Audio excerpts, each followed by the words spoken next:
بار کی بات ہے کہ ایک بادشاہ کی 7 بیٹیاں تھیں مگر بیٹا کوئی نہیں تھا۔ وہ جب خوش ہوتا تو لوگوں کو اکٹھا کرتا اور ان سے ایک سوال کرتا، جو کوئی اس سوال کا جواب متاثر کن دیتا اس کو انعام بھی دیتا۔ ایک دن بادشاہ نے اپنی 7 بیٹیوں کو بلایا اور ان سے ایک سوال کیا کہ تم سب کس کا دیا کھا رہی ہو؟ تو بادشاہ کی 6 بیٹیاں فوراً سے بولی کہ ابا حضور آپ کا ہی دیا کھا رہی ہیں، آپ کے بغیر تو ہم کچھ بھی نہیں ہیں۔ لیکن سب سے چھوٹی بیٹی نے جواب دیا کہ معاف کیجیے گا ابا حضور، لیکن میں آپ کا دیا نہیں کھا رہی، بلکہ میں تو دنیا میں کسی کا بھی دیا نہیں کھا رہی، میں صرف اپنا نصیب کھا رہی ہوں۔ یہ سن کر بادشاہ آگ بگولا ہو گیا۔ بادشاہ نے فوراً سے اپنے سپاہیوں کو حکم دیا کہ شہزادی کو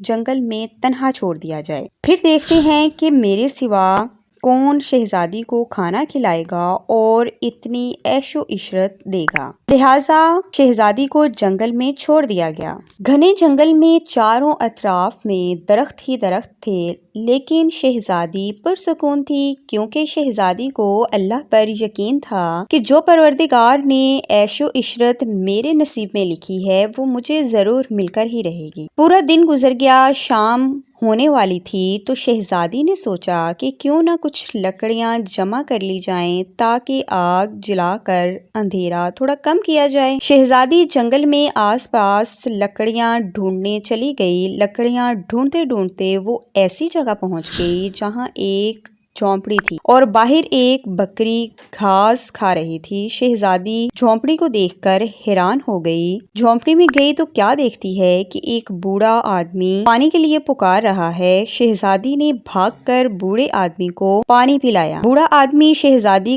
کا شکریہ ادا کرتا ہے اور اس سے پوچھتا ہے کہ بیٹی تم کون ہو اور یہاں کیا کر رہی ہو؟ تو شہزادی نے سارا ماجرا سنایا۔ بوڑھا آدمی شہزادی کو اپنی بیٹی بنا لیتا ہے اور اسے اسی جھونپڑی میں رہنے کے لیے کہتا ہے۔ بوڑھے آدمی نے بتایا کہ وہ صبح شہر کام کرنے چلا جائے گا اور پھر 8 دن کے بعد واپس آئے گا۔ تم یہیں رہنا، کھانے کا سامان تمہارے پاس ہے اور پاس ہی ندی ہے، پانی وہاں سے بھر لانا۔ خیر، بوڑھا آدمی شہر چلا گیا۔ شہزادی جھونپڑی کی صاف صفائی کر کے بکری کا دودھ نکالتی ہے اور آدھا اپنے لیے رکھتی ہے اور آدھا گلاس میں ڈال کر باہر جھونپڑی کے پاس رکھ دیتی ہے کہ کوئی بھوکا پیاسا جانور ہی پی لے گا، اور پھر سو جاتی ہے۔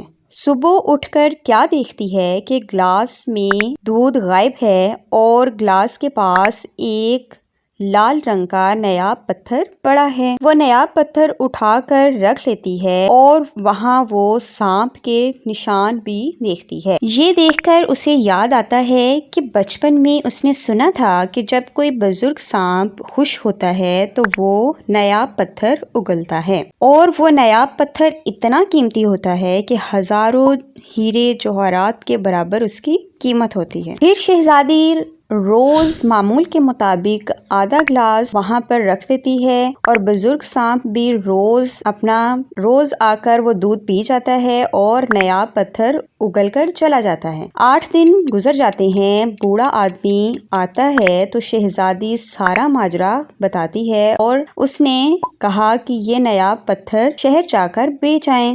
وہ بوڑھا آدمی نایاب پتھر کو شہر جا کر بیچ آیا تو شہزادی نے اس جھونپڑی کی جگہ پر ایک بہت ہی پیارا محل بنوایا۔ شہزادی نے وہ دودھ کے گلاس والی روٹین جاری رکھی اور بزرگ سانپ بھی ان نایاب پتھر کو اگلتا رہا۔ دیکھتے دیکھتے شہزادی نے اس جگہ پر پوری سلطنت آباد کر لی۔ ہزاروں نوکر چاکر محل میں کام کرنے لگے، فل عیش و عشرت ہو گئی۔ شہزادی کے چرچے دور دور تک پھیل گئے۔ یہ خبر بادشاہ تک پہنچی تو اسے شہزادی سے ملنے کا تجسس ہوا، تو بادشاہ اپنی بیٹیوں کے ساتھ شہزادی کے محل گیا۔ ان کے سامنے 7 کھانے پیش کیے گئے۔ شہزادی ان کے ساتھ تھی لیکن نقاب میں تھی۔ جب بادشاہ اور اس کی بیٹیوں نے کھانا کھا لیا تو بادشاہ نے کہا کہ بیٹی تم بھی میری بیٹیوں کی جگہ ہو تو پھر یہ پردہ کیسا؟ تو شہزادی نے نقاب اتار دیا۔ جیسے ہی شہزادی نے نقاب اتارا، سب شہزادیاں دیکھ کر حیران رہ گئی۔ بادشاہ نے کہا کہ تم تو میری اپنی بیٹی ہو اور یہ سب عیش و عشرت کیسے ملی؟ تو شہزادی نے سارا ماجرا سنایا اور کہا کہ میں اس دن بھی یہی کہنا چاہ رہی تھی کہ میں اللہ کا دیا کھا رہی ہوں، اگر عیش و عشرت میرے نصیب میں ہے تو وہ کہیں بھی مل جائے گی، خواہ کوئی جنگل میں ہی کیوں نہ ملے۔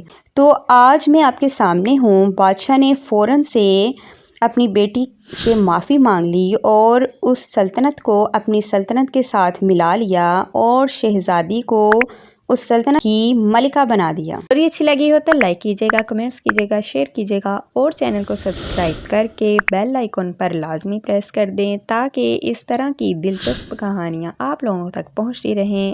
اللہ حافظ۔